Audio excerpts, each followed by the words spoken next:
Hi friends, my name is Chris and I'm on the leadership of Spring Harvest, and I want to tell you about the theme for 2022. We are so excited for what God will be doing with us in 2022. See, the theme is this: restore, renew, rebuild.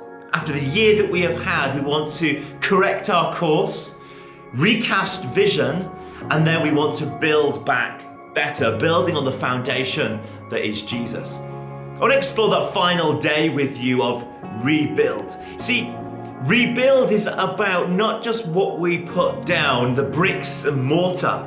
It's about those that are part of the process of rebuilding. As we read the story of Nehemiah, we see that Nehemiah uses anyone that is available.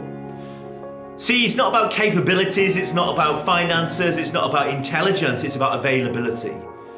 God is looking for people who are available to use what they have for His mission and His ministry, which means we all need to be playing our part in what God is doing.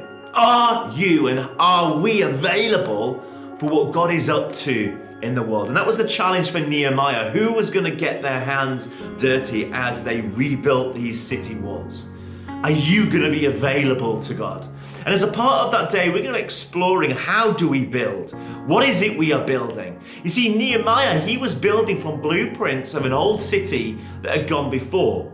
We don't build backwards, we build forwards, which means we build in light of Jesus Christ, His death, His resurrection, and that prophetic picture in Revelation 21 and 22 of a new city where there's no more pain, no more suffering, no more tears. We're building forwards towards the kingdom that God is calling us to, which means we need to know, what is it that God is calling us to? What does that look like, and how do we build towards that?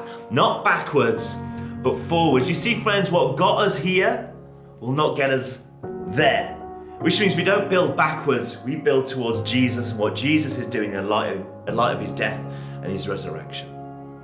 Friends, I'd love to invite you to join us at Spring Harvest next year. Get yourself a ticket, get yourself booked in, get your church booked in. This will be a year not to be missed as we look at what does it mean for us as the Church of God to live out the mission of God as we restore, renew, rebuild. Get yourself booked in. We can't wait to see you there.